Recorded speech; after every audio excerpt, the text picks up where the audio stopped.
on mic. Kan nak cakap. Okay, apa ni, saya nak bincang beberapa bab. Kalau tengok yang suara saya clear tak? Clear? Clear tak suara saya? Dengar. Clear. Clear. Bab. Okay. Tak tahu ni suara jadi lain sepak tau. Covid pun. Hari tu saya ada share spot yang daripada Cikgu Mana tau. Jadi saya nak bincang yang pertama sekali. Soalan kertas 2, iaitu kita nak ulang kaji hukum Hooke. Hukum Hooke dengan daya paduan, daya impas dan inertia. Tahu tu Isa. Ambil apa buku apa atas mari hitam. Suara dia lain macam ni sepak tu. Okey.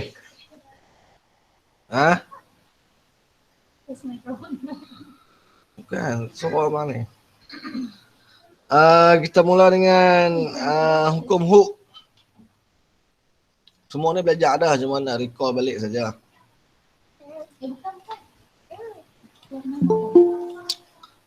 Yang warna purple tu lah, ada 2 biji. Warna purple. Ambil dua-dua sekali. Iaitu La ilaha illallah, ada lagi nak masuk.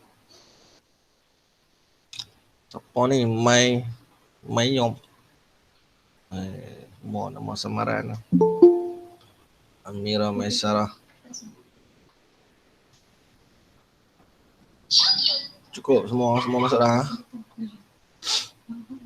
Iaitu hukum Hooke yang telah pun kita pelajari.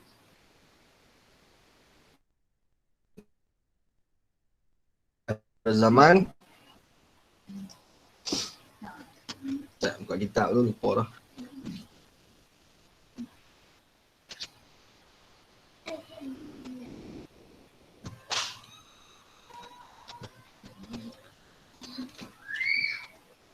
Mana dia?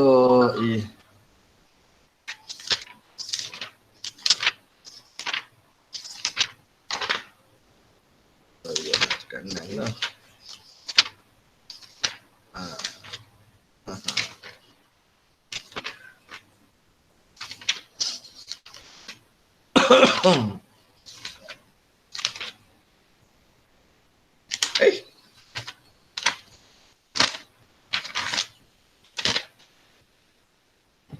Okay, baik, memahami kekenyalan. Kekenyalan ni adalah apabila satu benda tu boleh kembali ke bentuk yang asal. Itu kita panggil kekenyalan. Hukum Hooke ialah F sama dengan K X. Okay, F ialah daya, K ialah pemalas spring dan X ialah pemanjangan spring. So hati-hati tengok soalan. X tu dia bagi dalam meter ataupun cm. Dua-dua boleh pakai. Tapi kena tengok unit. Kalau soalan tu dah pakai cm, awak pakai cm. Kalau soalan tu pakai meter, awak pakai meter. Untuk kira F sama KX ni semua orang tahu. So saya tak payah tunjuk cara nak kira. Apa yang saya nak tunjuk ialah hubungan. Graf hubungan, ilaha illallah huduhnya. Graf hubungan di antara F dengan KX. Okay. F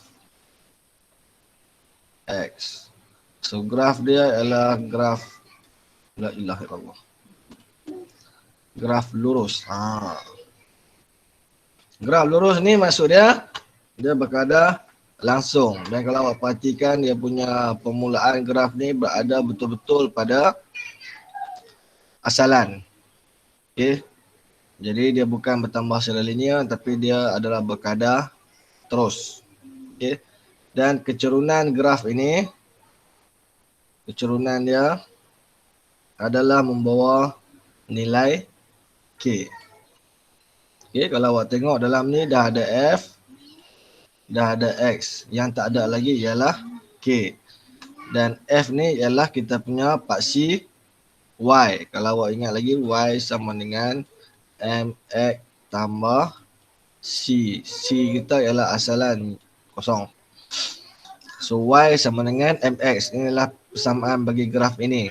Dan kalau kita bandingkan dengan formula dia, F sama dengan KX, Y itu ialah nilai F, X itu ialah nilai kebetulan sama X. So K ini adalah sebenarnya nilai M ataupun gradient, kecerunan graf itu. Kecerunan graf itu ialah yang membawa nilai K, pemalar spring. Okey. So nilai pemalar yang berbeza menunjukkan kekerasan yang berbeza.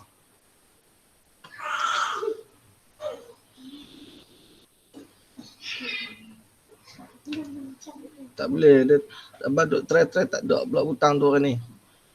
Tu nampak belakang lah. Tak boleh nak lindung. Tak tahu siapa.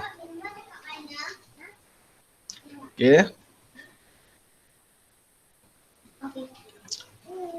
Tak, lah ni tak nampak ni. Ni lah dia pun duk tengok skrin abang. Saya cakap dengan bini saya. Okey. F sama dengan F melawan X. Saya ada 3 graf, 3 jenis yang mewakili 3 jenis spring.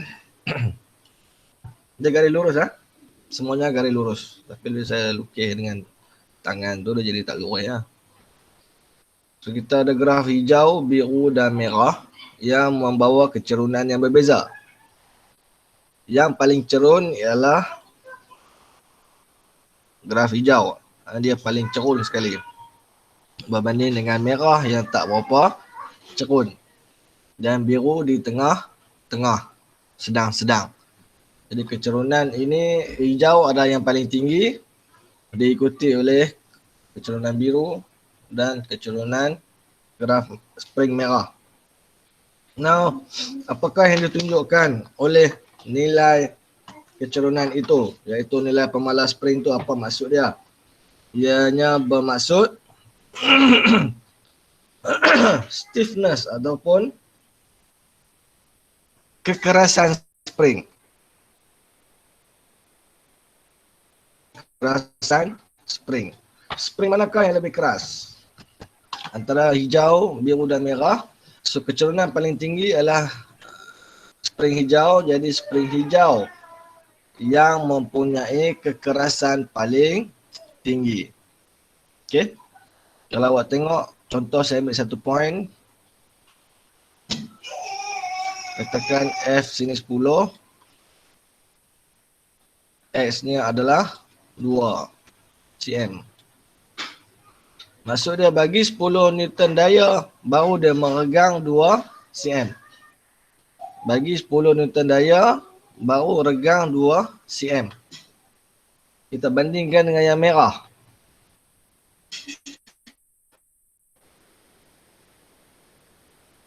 Satu point kat sini. 5 Newton. Apakah X? Lepas 2, 4 lah. Contoh. 4 cm. Maksud dia bagi daya sebanyak 5 Newton, dia meregang sebanyak 4 cm.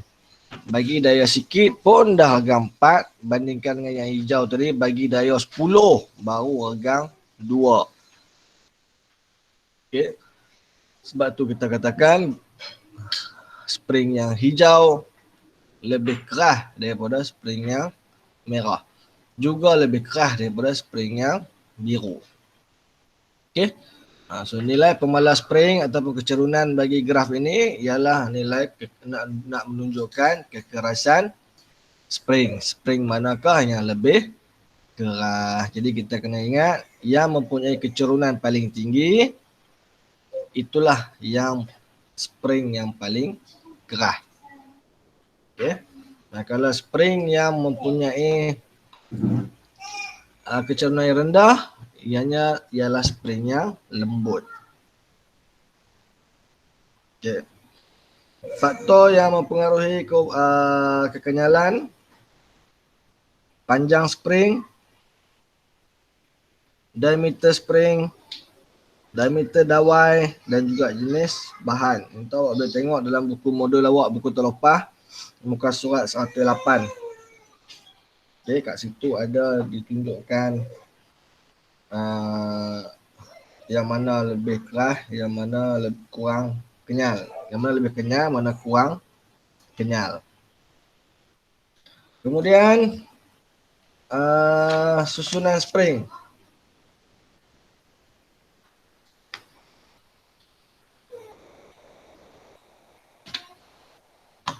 Kita boleh susun spring secara siri ataupun mana color ni pun. Ambil color. Ini ada satu spring disambung dengan satu spring. Ini nama dia sambungan. Ini adalah sambungan secara sisi. Okey, sambungan secara sisi.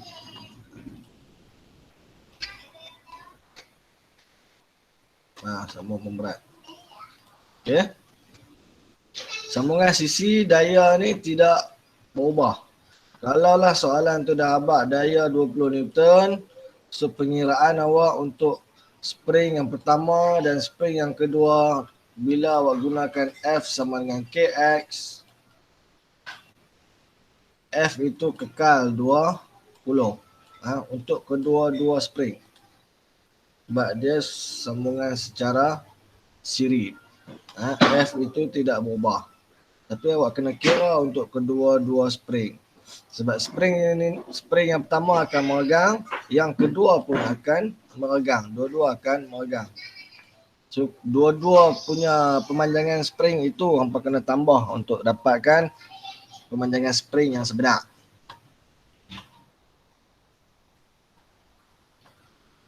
Kalau saya susun dua spring sebelah menyebelah, ini nama dia sambungan secara selari.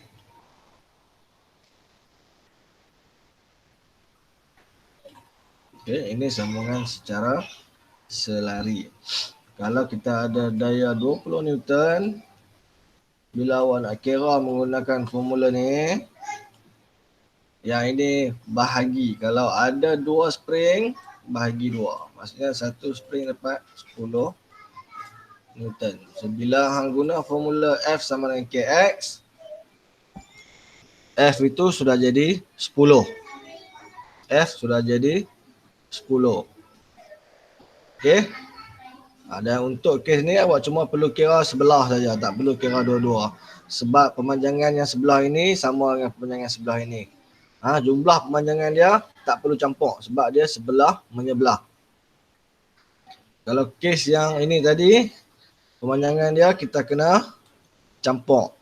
Pemanjangan spring yang pertama campur dengan pemanjangan spring kedua dapat jumlah pemanjangan. Untuk yang ini awak cuma kira sebelah saja. Pemanjangan sini tak perlu, jangan campur dengan pemanjangan spring kedua. Kerana dia adalah bersifat selari. Okey, dia selari. Cuma key point dekat sini, daya itu dibahagikan dengan seadil-adilnya. Kalau ada 3 spring, you divide by 3 lah. Kalau ada 4 spring, you bahagi 4. Ada soalan tak sekarang ni? Ada. Okay, kalau tak ada, Last ialah tenaga keupayaan kenyal. Tenaga keupayaan kenyal. Hari ni saya cuma ulang kaji saja, refreshment. Kot rasa lama ni ada salah faham ke apa ke. Tenaga keupayaan kenyal setengah F X, ataupun awak boleh guna formula setengah KX sedua. Okey. So, ganti saja dalam formula. Ini ialah tenaga keupayaan kenyal. Okey, seterusnya kita sentuh tentang daya paduan. Okay, daya paduan, kalau awak nak lebih lanjut, adalah video di YouTube saya yang saya ajak kelas tentang 5 Pro sekarang ni. Ada di YouTube channel bab daya paduan. Okey, ni saya tunjuk secara ringkas saja. Kalau nak lebih lanjut, awak buka aja YouTube tu. Okey. Kalau saya ada satu objek di atas satu permukaan, kenapa dia tak bersentuhan pula?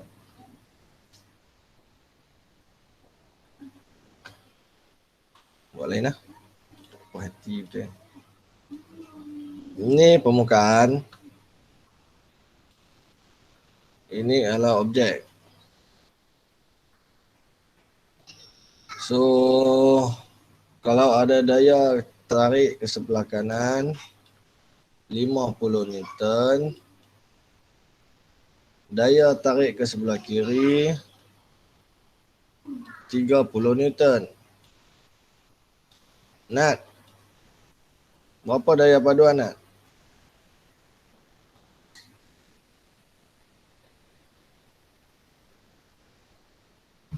Nat? Ya. Berapa daya paduan? 20. 20 apa? 20 Newton. Lagi? Betul? Kurang tepat. Kurang 20 tepat. Newton ke kanan. Ya, 20 Newton ke kanan. Itu ialah daya paduan dia. 20 Newton ke kanan. Jangan sesekali awak anggap ke kanan itu positif, ke kiri itu negatif. Untuk daya, jangan anggap macam tu. Positif negatif ni untuk sesaran saja. Ataupun hal laju pun boleh. Tapi daya, jangan anggap daya ke kanan itu positif, daya kiri negatif. Jangan. Kerana ke kanan bukanlah positif, ke kiri bukanlah negatif. Daya negatif adalah daya yang menentang pergerakan. Contohnya daya geseran. Okey, sekarang daya paduan kita dapat. Jawapan dia ialah 20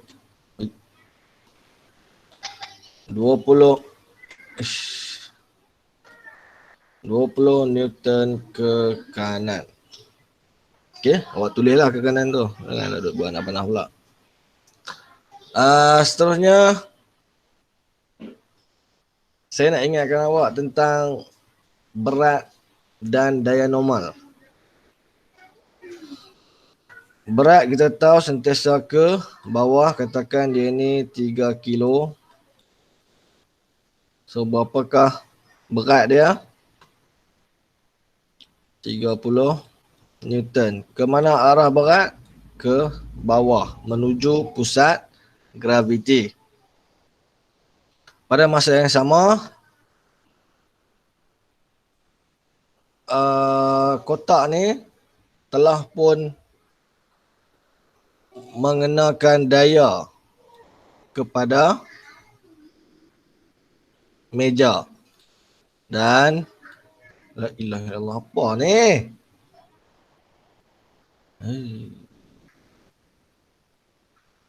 Tempat yang bersentuhan ni, yang saya tandakan kuning ini, ialah tempat bersentuhan di antara meja dengan kotak tu. Okey. Kotak tu kenakan daya kepada meja sebanyak 30 Newton. Okey.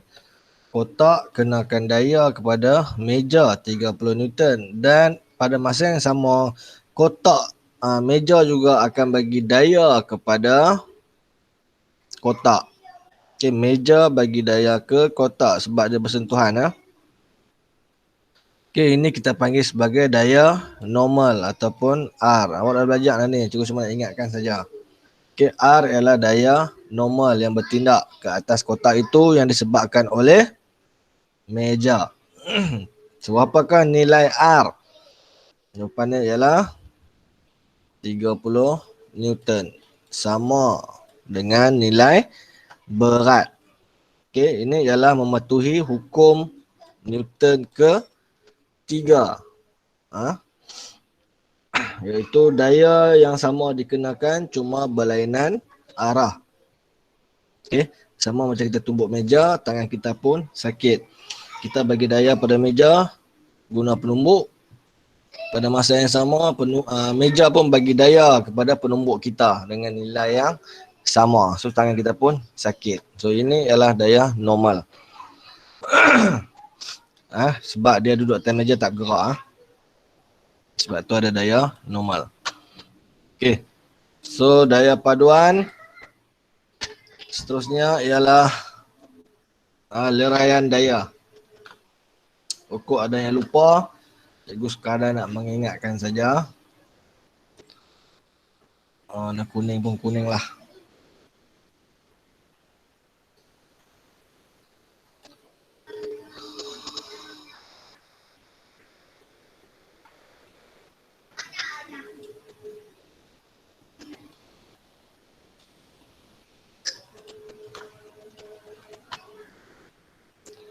Ini ialah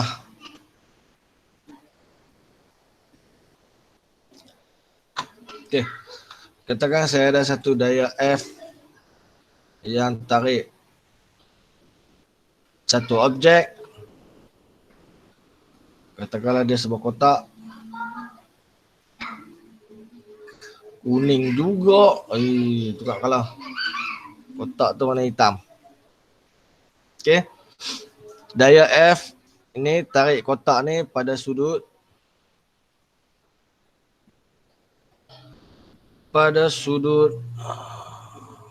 theta. Okay, F tarik kotak tu pada sudut theta. Now berapakah Fx? Di manakah Fx? Kan saya ada buat lagi dua garisan kuning. So yang ini ialah Fx, yang ini ialah Fy. Ini ialah F yang asal. Okay. So to find Fx, sama dengan ambil F cos theta. Okay. F cos theta. Maksudnya kita leraikan dia ke paksi X, iaitu Fx. Baru kita boleh guna untuk pengiraan. Jangan tak leraikan sebab dia kena leraikan dulu. Kalau nak guna F sama dengan MA, sorry awak kena leraikan dulu kepada paksi X, barulah awak boleh kira dia. Ataupun leraikan kepada paksi Y, baru hang boleh kira berapa dia punya nak kira pecutan ke apa ke. Okey, kenapa F cos theta? Ramai yang bertanya soalan itu. Kalau awak jadikan dia 1/3, dulu kan awak ada belajar sin cos tangent tu, kalau awak masih ingat. Okay. Kita nak cari Fx. Fx ialah benda yang berada di sini. Sini ialah, ini sudut. Sebelah dengan sudut ini adalah sebelahan. Ini ialah, sini 90 darjah. So sini adalah hypotenuse. Ini ialah yang bertentangan dengan sudut. So ini ialah bertentangan. Kalau awak ingat dulu kita belajar sin cos tangent. Sin ialah bertentangan bahagi hypotenuse. Cos ialah bersebelahan bahagi hypotenuse. Tangent ialah bertentangan bahagi bersebelahan. Okey, kalau awak masih ingat lah. So nak cari Fx. Fx ialah F cos dengan theta. Ataupun saya buat secara manual dulu. Kita nak cari sudut theta. Nak cari sudut theta, kita ada bersebelahan, kita ada hypotenuse. So kita gunakan cos. Cos theta sama dengan bersebelahan. Bersebelahan ialah fx bahagi dengan hypotenuse. Hypotenuse kita ialah f. So kalau kita naikkan ke atas, kita akan dapat f cos theta sama dengan fx. Sama tak dengan atas? Sama. Okey. Ini ialah penjelasan dia. Mengapa F tu jadi F cos theta. Tapi saya ajak itu lebih mudah awak ingat saja. Dia adalah dia berbentuk mulut. Ada sudut dia nak tekaknya. So kita nak makan dia, nak leraikan dia ke sini. Maksudnya kita tutup mulut tu. Kita telan datang ni. Sudut ni. So makan mestilah bayar, melibatkan kos. Tak ada makan free ya. Dia adalah melibatkan kos. Tu cara nak ingat. Dan kalau kita nak makan kod sana, makan kod sana, makanan kat sini tapi kita makan kod sana, kita makan kod belakang. Makan kod belakang tak bayarlah. Maksud dia berdosa F sin theta. Okey. Sin tu maksudnya dosa. Ini untuk mencari Fy. F sin theta. Awak dah belajar dah semua ni. Cuma nak recall saja. Ada soalan tekan ni? Cikgu, Ya. kalau dia bagi sudut dekat FY tu kan, lepas tu dia suruh cari FY, kita kena ambil theta dekat mana? Okey, suka hati hang ambil tanah. Kalau kat sini ada sudut lagi, katakan 10 darjah. So hang boleh buat F cos 10 darjah. Sebab dia makan sudut. Kalau dia bagi sudut ni, tak bagi sudut 10, dia bagi theta 30. Hang guna F sin 30. F sin 30, contoh ni tak apa betul lah sebab 10 30 baru 40. Alisa.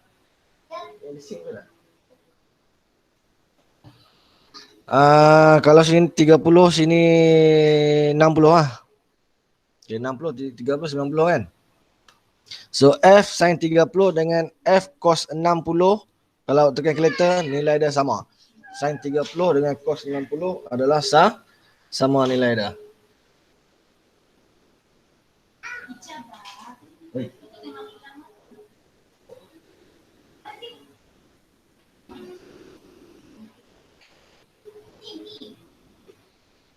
Okey. Dua-dua adalah nilai yang sama.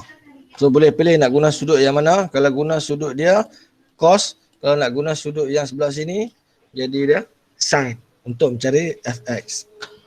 Okey dah Nat? Okey, faham. Thank you.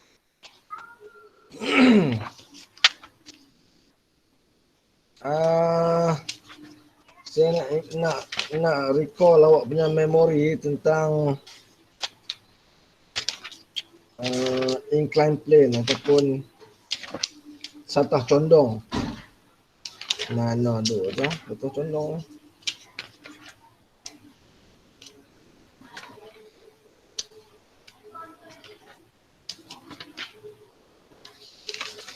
Oh, dia muka surat 90 ke? 90.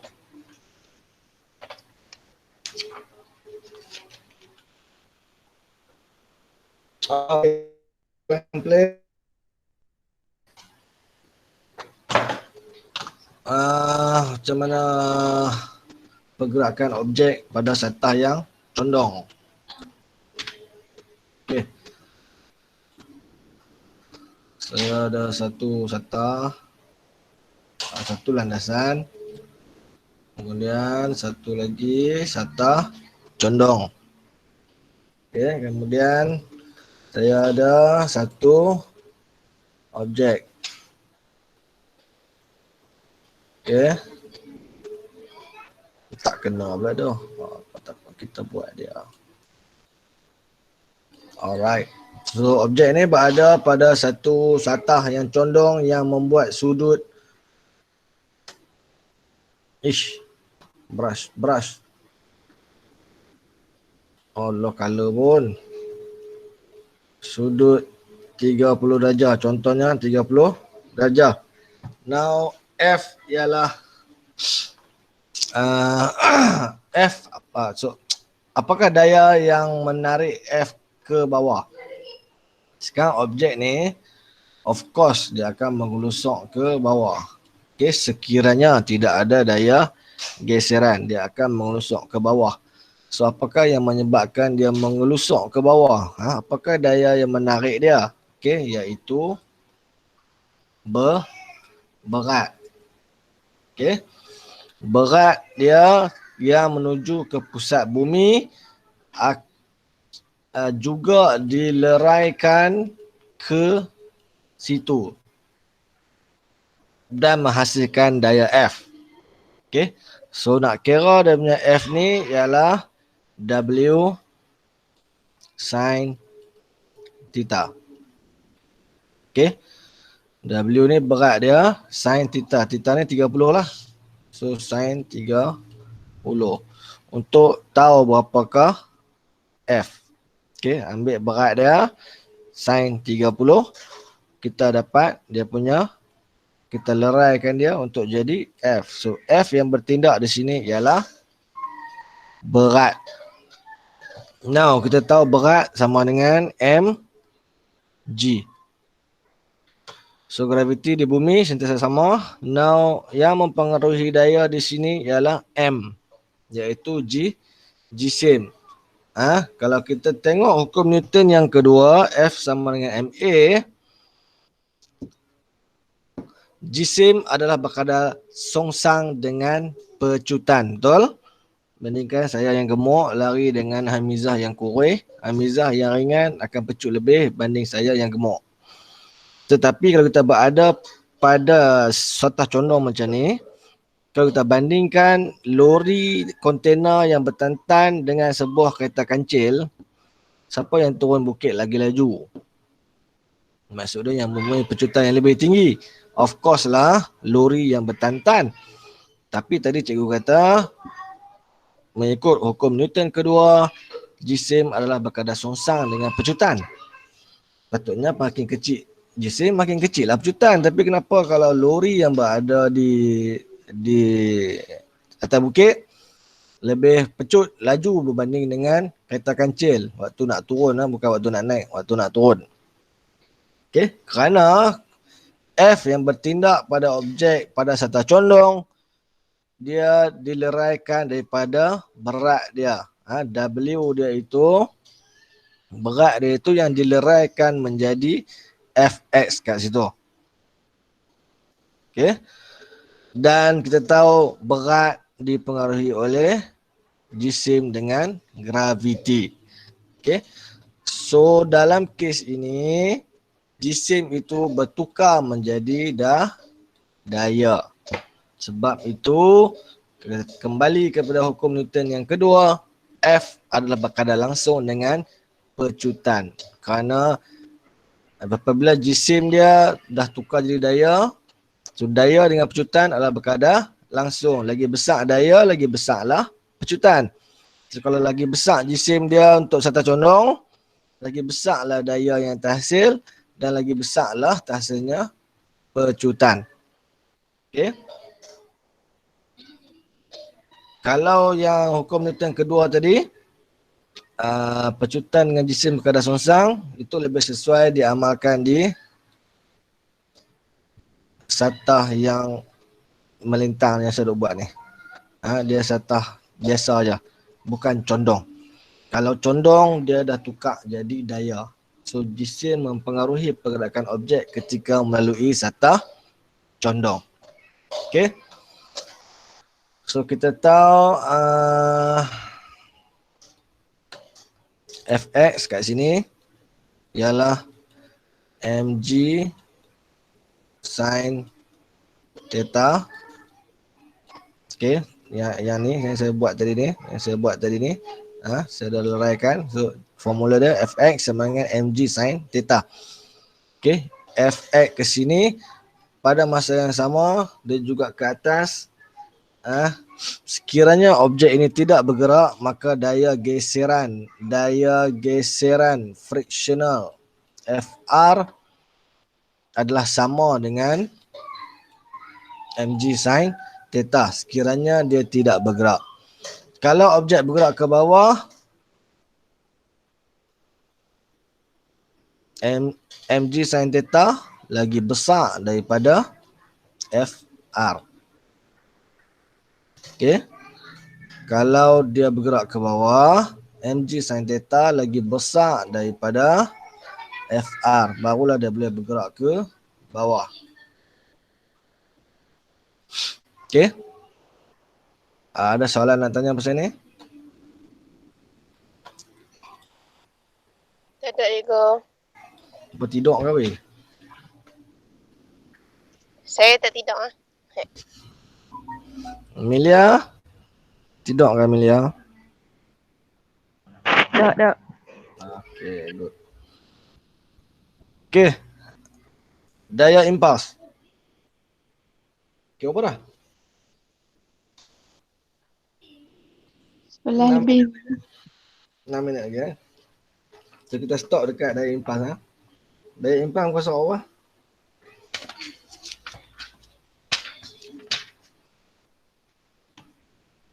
So daya impas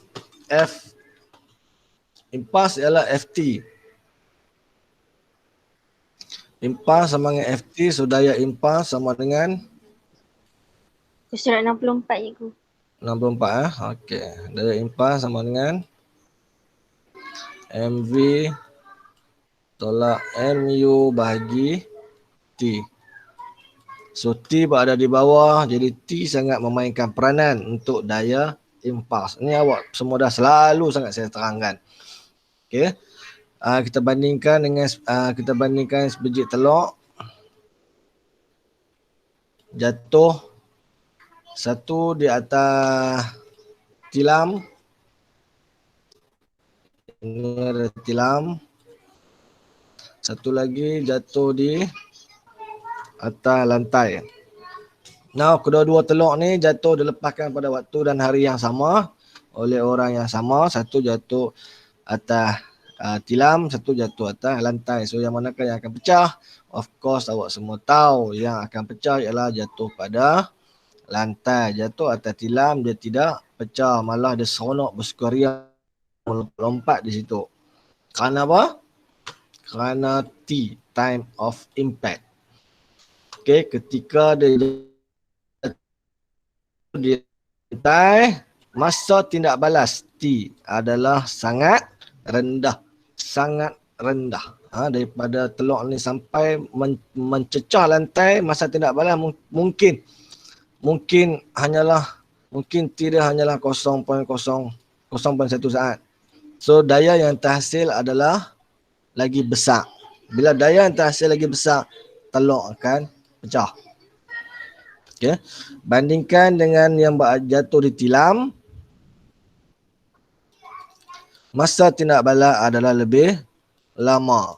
Daripada momen telur tu mencecah tilam ni, tara dia nak impact tu lama. Mungkin masa dia ambil 2 saat. Nak tulis 2 hari sebenarnya, tapi 2 saat cukup lah. So daya yang terhasil adalah lebih kecil. Okay, bila masa tindak balas tinggi, daya yang terhasil lebih kecil. So telur itu selamat, tidak pecah. Okay, ini daya impas. So ada 2 situasi kita nak guna daya impas, kita nak guna untuk kebaikan ataupun sebaliknya. Bila kita perlukan daya impas, contohnya situasi dia kita ambil hammer ataupun penukul, kita nak katuk paku. Okay. So hammer tu dia buat dari besi, paku pun dia buat daripada besi. Pernah tak jumpa hammer dia buat daripada span. Kerana bila dua-dua besi masa tindak bala akan jadi sangat cepat. So daya yang terhasil adalah sangat kuat. Okay, sebab tu dua-dua diperbuat daripada besi lah. Kalau hammer tu diperbuat daripada span, masa tindak bala adalah lama, daya yang terhasil adalah tidak kuat. So sampai bila paku tu nak masuk ke dalam. Itu situasi nak gunakan daya impas. Situasi kita nak kurangkan daya impas pula seperti atlet lompat tinggi letak tilam. Ataupun atlet lompat jauh membengkokkan lutut dia ketika mendarat. Itu pun nak memanjangkan masa tindak balas. Penjaga gol memakai sarung tangan untuk tangkap bola. Ataupun taekwondo pakai alat perlindungan badan ketika lawan taekwondo. Ada soalan? Tak ada. Cikgu, kalau dia tanya maksud kan, maksud impaf dengan daya impaf tak sama ah?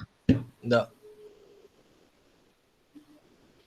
Impas adalah FT, daya darat massa. Daya impas F tu saja, iaitu MV tolak MU bahagi T.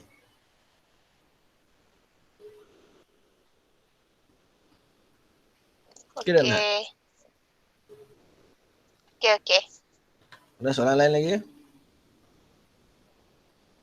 Satu lagi ialah inertia. Inertia senang lah, tak payah buat ulang kaji pun apa tahu. Apakah faktor yang mempengaruhi inertia? Jisim. Lagi besar jisim, lagi besarlah inertia. Okay, dia berkadar langsung. Kalau yang daya impas tadi, daya dengan masa tindak balas dia berkadar songsang. Okay. Ya, berkadar songsang. Bertambah masa tindak balas, berkuranglah daya impas terhasil. Okey, berkadar songsang. Kalau berkurang masa tindak balas, maka bertambahlah daya impas yang terhasil. Okey. Saya beli mikrofon baru ni nak tunjuk. Lepas ni nak karaoke pun boleh. Okey. Cikgu kat mana cikgu? Apa dia? Cikgu beli kat mana? Shopee. Saya kan nak beli kat tu. Nak karaoke kat kah? Cikgu. Ya. Takut nak jawab atas 2 bahagian B. Atas 2 bahagian B. bahagian B senang kan, yang ada 10 markah tu. Kalau salah Kadang-kadang pilih cikgu, hancur lah. Salah pilih tu C. Bahagian B lah. Bahagian B ni yang bagi cadangan. Lepas tu soalan A tu yang 5 markah. Yang saya duk ajak sama ni tu kan. Bahagian B saya tak risau, awak boleh dapat 15. Bahagian C tu lah, jangan salah pilih. Okey Fatin. Boleh nanti buat ulang kaji tengok balik. Kalau hang blur di antara dua persimpangan, nak pilih antara P ke Q ke, untuk bahagian C, bacalah ihdinas siratal mustaqim 41 kali. Okey. InsyaAllah Tuhan bagi petunjuk. Aku sayang tengok muka Adib ni. Adib kot ni. Curi. Dia tu pakai mask ni, kodojoy biji mata ya. Pakai pemenuh bahan tu. Baru dengar suara. On lah video, kamera, tengok.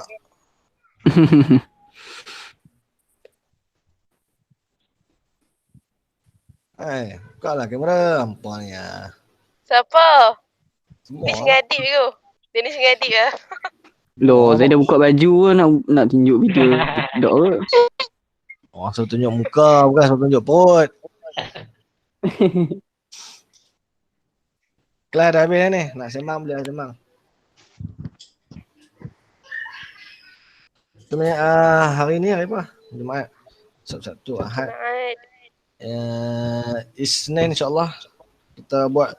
Isnin ada kelas apa tak? Maksudnya tak ada. Tak ada Tak ada lagi. So saya booking pukul 11. Okay. Alright. Saya nak Sampai ke? buat sampai lah macam biasa lah, campur lah sejam tu pun tak erti. Buat lama je. Sembang. Sejam pun hari tu. Tak lena. Saya nak Siap buat rekod. ulang kaji ni. Acimedis. Ulang kaji form 5 cikgu. Boleh. Confirm nak ulang kaji pun. Elektrik semua tu. Yang tu baru belajar ya, takkan lupa. Lupa dah Yang belakang cikgu. pun tak okey, yang belakang. Yang last kali tu dia tak faham pun. Last kali pun dah. Yang last kali. Last kali bukan ni ke? Apa? Yang hampir-hampir Ais last. sotop tu ke? Tapi apa ni? Ada hampir nak last tu. Apa dia tajuk kena check balik lupa. Yelah sotop. Radioaktif tu. Yang radioaktifan tu. Kan yang sebelum tu sikit. Dia tu. Elektronik. Hak yang ada macam 4 apa dah tu. Putaran. Apa tu? Yang tu faham. Get down, get lock semua. Okey, logik tu saya tak faham. Okey, Logik logik. tu saya tak faham sikit.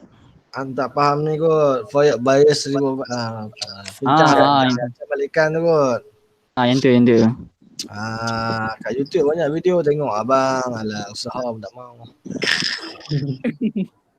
Tak apa, nanti.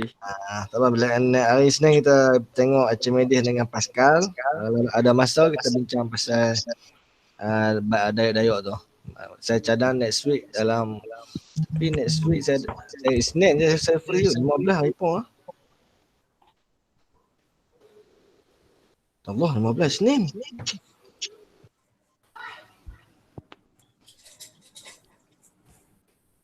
Lepas saya beritahu Rehat ni je lah. Saya kena jaga, kena jaga SPM tu sampai berapa belas atau 4 hari, 3 hari. Tapi saya tak buat kat satu kelas minggu depan sebelum awak start SPM kan. Nanti saya beritahu lah bila.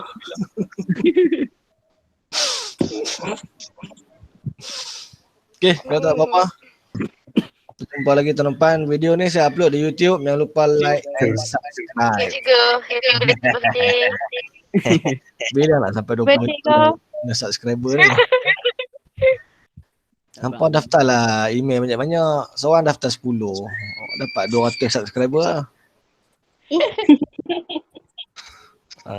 Okay, terima kasih. Okay. Yang cikgu. Asyik ke? Aduh, ada email ni pun tak subscribe lagi. Bye cikgu. Bye cikgu, masih. Masih cikgu. Saya